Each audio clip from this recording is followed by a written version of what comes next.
writing that kind of, sort of, almost maybe applies to our discussion. Let's hope. As a passing thought I had, the professional left and their media homunculi bemoan the decline of America from its once proud manufacturing heritage. We don't build things anymore, and where have all the good-paying manufacturing jobs gone? The better question is, where are the hardworking Americans who would work in manufacturing if the left stopped pushing policy that made it almost impossible to create those jobs in the first place? The answer is to taxpayer-funded colleges, spending federally pimped loans to major in social justice studies. Women's, gender, queer, race, environmental, wage, left-handed, albino, lesbian, and so on.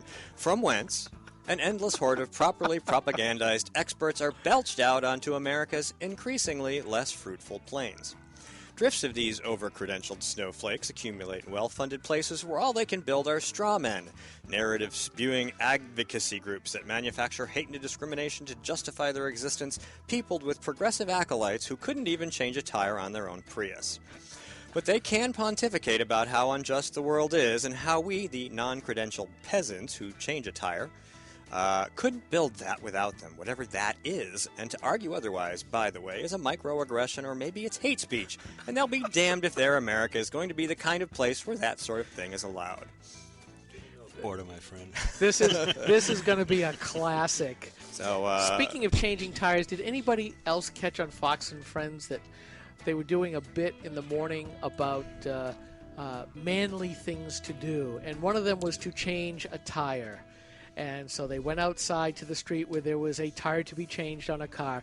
And did you know that our former U.S. Senate candidate, Scott Brown, can't change a tire? Really? Yes. How did they catch up with him?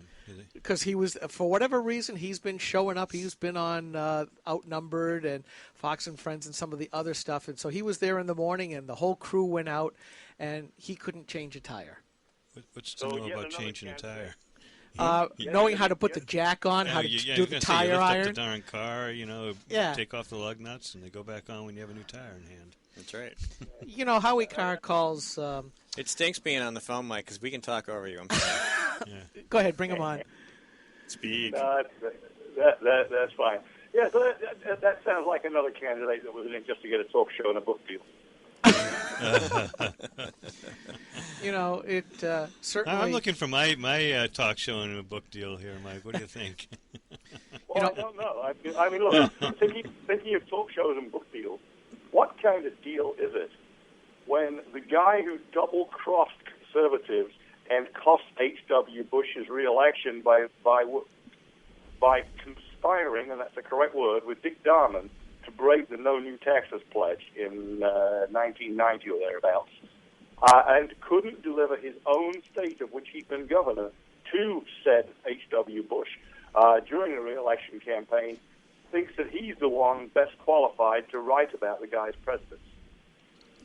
I've never understood that particular individual's charms, certainly, or currency in New Hampshire politics. But I will tell you this: when I was speaker and I'd go down to Washington to talk to people about what we're doing here and see if I could get some support for our efforts, particularly in the right to work struggle that we had.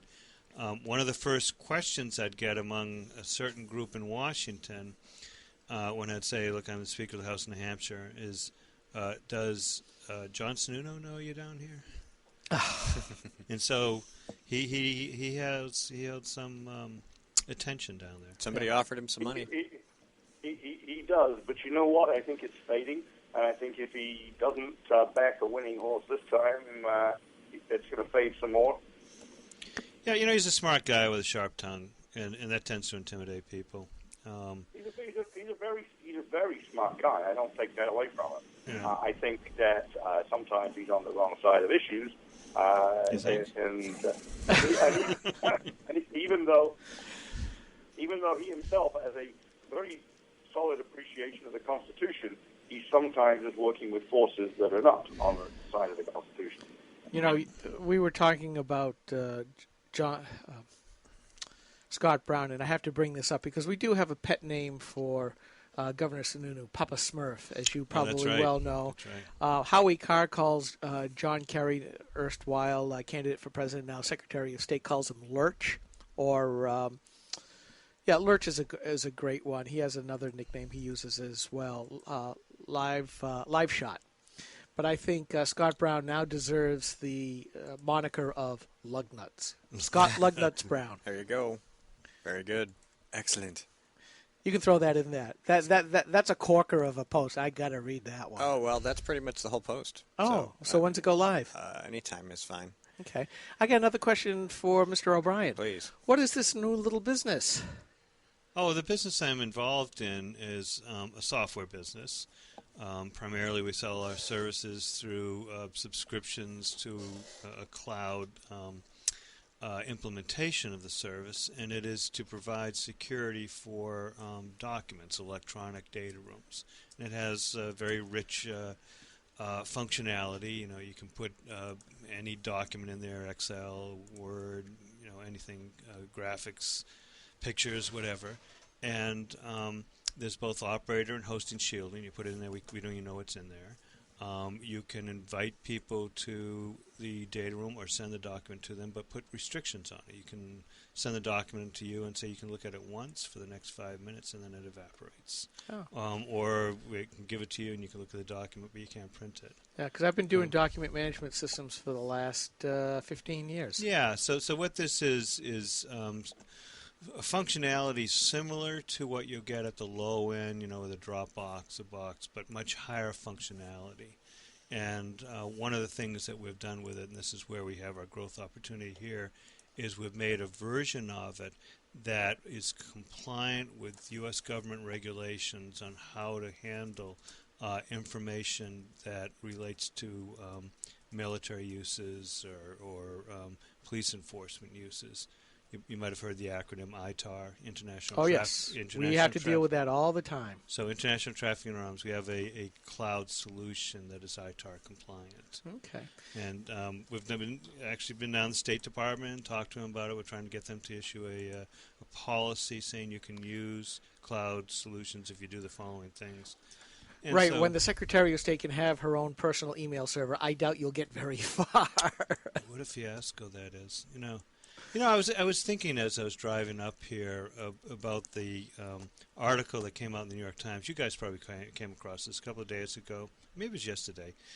Talking about how Marco Rubio and his wife had over a 20-year period, 18-year 17. period? 17-year period, had, 17... I can't remember. Traffic, speeding Traffic. tickets, Yeah, it's something. either 14 years or 17 years, 14 or 17 Yeah, I mean, traffic it's not bad. violations. I mean, I hope they Mostly don't. his wife. I hope they don't run that record on me for crying out loud.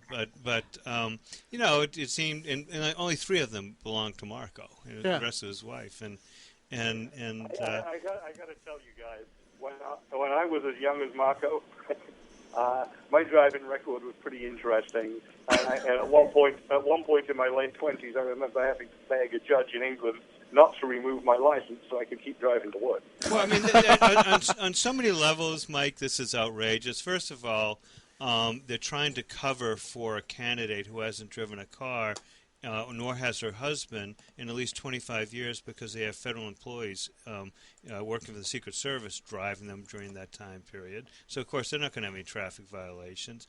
And moreover, the primary Democrat, the leading Democrat spouse, has been listed on the manifest of a private airplane that went to an island called, Pedophile Island, with Jeffrey Epstein, and hosting on the trip manifest was a woman who the Washington Post believes was procuring underage folks to go, girls to go to that island. And yet the New York Times takes up, as if it's a major expose, that some harried mom of a U.S. senator over a 14-year period has got some speeding tickets, one of which was, and they went through each one of them, one of which is she was going 8 miles too fast for a you realize, of course, that if this was about a Democrat, this would be police harassment. You know if this was about a Democrat, given who Marco Rubio is, if a conservative publication did this about a Democrat of Hispanic background, we would be accused of being racist. Mm-hmm. Of course. And if most of them were involving that candidate's wife, we would be accused of having a war on women. And so I think what I'd like to get out to folks is, as you read these articles, your antenna ought to be up about two things. One is how slanted the positive coverage is. In other words, the stories they run in the newspapers. But also be aware that there's many stories they don't run, because the New York Times has never mentioned the conviction of this billionaire Jeffrey Epstein, who took the former president, the wife of the Secretary of State, the wife of the primary Democrat candidate, to an island that was known by everyone as Pedophile Island, again and again. Steve, you had a bunch of posts about another high roller Democrat donor. Yeah, Bean. Terry Bean. Oregon. He knows Ray Buckley. Ray Buckley knows him. They've served on DNC committees together. It never got covered. New York Times certainly didn't cover it. It didn't get mentioned in the New Hampshire press anywhere, and it still hasn't.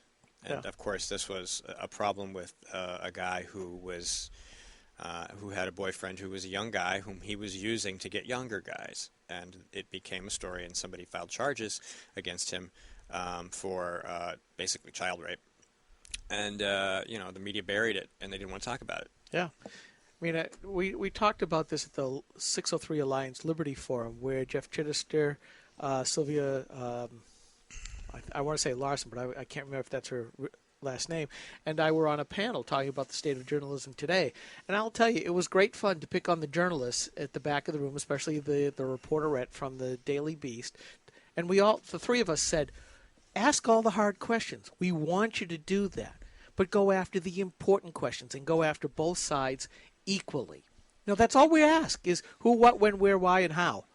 Do that job. Yeah, set a harsh standard of questioning and behavior, but set it uniformly. Yes. Compare and contrast the hidden Hillary with Senator Cruz, who met a room full of conservative activists last weekend and said, ask the hard questions. Yeah, so Hillary's saying don't ask any questions. But I don't know if you saw the YouTube video, go to the back of the line. Well, here's the other one. When the reporters that were there at one of her last week's events saying there will be no interviews. Her speech is her interview. It's like, oh my gosh, and you guys didn't push back? Is that? It's Hillary. Well, she's doing what Obama did when he ran in 2008. They would direct people to YouTube videos that he did that were all scripted for answers to their questions when there was no way he would be prepared to answer them. So that was controlling the message. It's controlling the message. There's so much social media you can go, well, here he answered it here.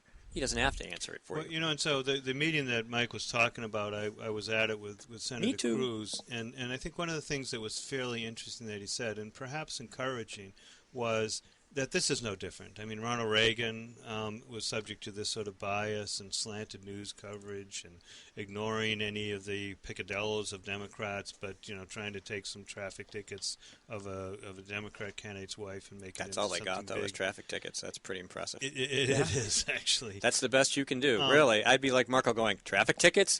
You got traffic tickets? What's that? She erased her server. I mean, come on. Right, but the encouraging thing that Senator Cruz pointed out is, and today is an illustration. You guys are an illustration of that. We have so many different ways to get out to people. It's not like it was in 1980 where there's 3 big networks and there's the New York Times and there's a Washington Post and there's a Boston Globe, all these great liberal institutions, and that's the way that people get all their information. Now they're getting it from you, they're getting it from Facebook posts, they're getting it from townhall.com, they're getting it from breitbart.com. There's ways of getting out there and finding the facts. We don't have to, and we won't be able to rely on the New York Times to tell us that the former president was hanging out with a pedophile and traveling with him. We won't hear that, but we will hear it if you just make sure you range wide and get out there and listen to outlets such as this. We're going to take a very, very short break, about 10 seconds, and then we're going to come to the next segment. Stay tuned. Grog Talk.